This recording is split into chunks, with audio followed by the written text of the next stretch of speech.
Jom kita terus masuk ke topik hari ini. Cikgu-cikgu mesti tahu kan, tugas mendidik ni memang mulia, tapi bab persediaan tu kadang-kadang buat kita penat, betul tak?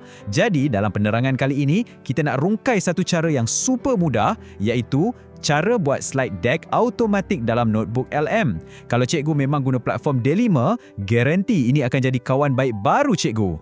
Cuba bayangkan situasi ni. Dah pukul 10 malam, esok ada kelas pukul 8 pagi dan atas meja cikgu cuma ada nota PDP yang panjang berjela. Serabut kan? Tak payah lagi nak copy-paste satu-satu atau tenung skrin kosong fikir reka bentuk. Persoalannya, macam mana kalau nota bertulis biasa tu boleh bertukar jadi slide pembentangan dalam sekelip mata je? Wah, macam magic kan? Inilah yang kita nak bongkar kan? Bila sebut je pasal AI atau kepintaran buatan, kadang-kadang ada yang rasa rimas atau risau. Jangan risau cikgu. Sebenarnya, AI ni wujud semata-mata nak mudahkan kerja kita, bukan nak susahkan. Ia tolong buat kerja-kerja persediaan yang remeh supaya cikgu boleh fokus pada apa yang cikgu paling pakar, iaitu mengajar dan berinteraksi dengan anak murid di kelas. Jadi, apa benda sebenarnya alat yang kita nak guna ni? Senang cerita, slide deck ni adalah satu fungsi khas dalam notebook LM. Kerja dia, menghasilkan slide pembentangan secara automatik. Anggap je, macam cikgu ada pembantu peribadi digital. Cikgu cuma suapkan nota atau bahan bacaan dan zap, terus jadi slide yang siap sedia untuk ditayang. Cepat, mudah dan memang sentiasa bersedia nak tolong cikgu.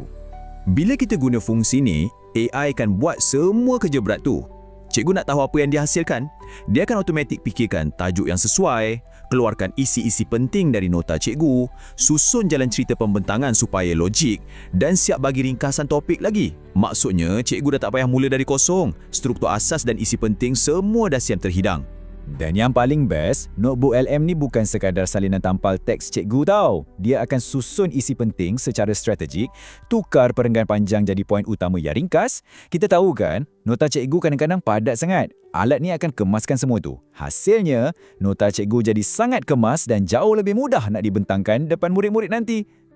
Okey, mesti cikgu terfikir, susah ke nak guna ni? Jangan risau, jom kita tengok cara guna fungsi slide deck ni dengan 5 langkah yang sangat mudah. Baiklah, kita pergi satu-satu ya. Mula-mula, cikgu buka je notebook LM guna akaun D5 cikgu tu. Lepas tu, klik pada Create New Notebook. Di sinilah bermulanya keajaiban tu. Cikgu muat naik je apa-apa bahan mengajar, PDF ke, modul, nota atau artikel.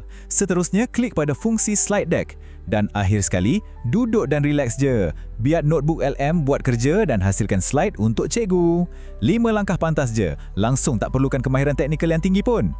Jadi, apa sebenarnya bulangan untuk cikgu? Kenapa fungsi ni memang betul-betul boleh tolong cikgu dalam urusan seharian?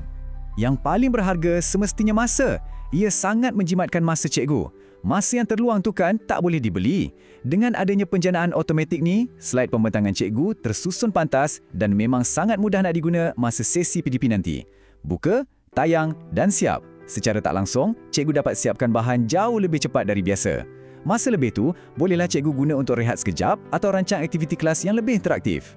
Walaupun AI ni dah cukup pandai, kita pun kena ada strategi sikit. Jom kita tengok beberapa tips ringkas supaya slide jadi lebih cantik dan dapat hasil yang terbaik daripada AI ni. Petua dia mudah je. Apa yang cikgu suapkan, itulah yang AI hasilkan. Mula-mula, pastikan nota asas yang cikgu bagi tu memang kemas dan ada tajuk yang jelas. Baru AI tak pening nak asingkan topik. Lagi satu, elakkan bagi nota yang meleret-leret. Kalau boleh, ringkaskan sikit dari awal. Dan akhir sekali, kalau ada gambar yang sesuai, masukkan terus dalam nota tu supaya AI boleh jadikan rujukan visual. Pendek kata, kita bantu AI, AI pun akan bantu kita. Okey, sebelum cikgu salah faham, mari kita jelaskan satu perkara. Tugas AI kat sini hanyalah untuk hasilkan draft secara pantas. Dia cuma tolong siapkan rangka asas je. Yang paling penting, sentuhan akhir tu tetap di tangan cikgu. Cikgu masih lagi bos memegang kawalan penuh terhadap pembentangan tersebut. AI takkan gantikan kreativiti cikgu. Dia sekadar ambil alih kerja rencam supaya cikgu ada lebih masa untuk perhalusinya. Lepas draft tadi dah siap, cikgu bebas nak buat apa saja.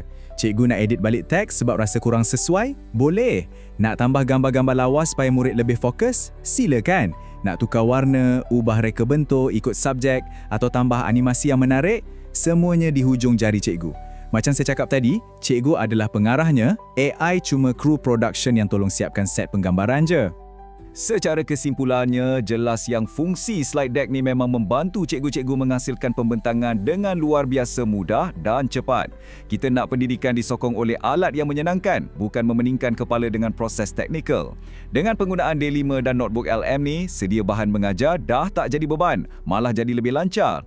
Dan sedikit penghargaan sebelum kita tamat. Penerangan padat kita hari ini adalah berdasarkan panduan daripada inisiatif hebat Jom Bedah Apps dalam D5 bersama Ustazah Nur Asiah. Perkongsian berharga macam inilah yang buat kita makin semangat nak mendigitalkan bilik darjah kita. Terima kasih banyak-banyak atas usaha yang terus memperkasakan pendidik kita. Jadi, persoalannya sekarang, modul PDB mana agaknya yang cikgu nak tukarkan jadi slide magis hari ini? Jangan tunggu esok lusa. Log masuk ke D5 sekarang, cuba sendiri fungsi ni dan biarkan AI mudahkan hidup cikgu. Teruslah mengajar, teruslah memberi inspirasi. Selamat mencuba cikgu dan sampai kita jumpa lagi.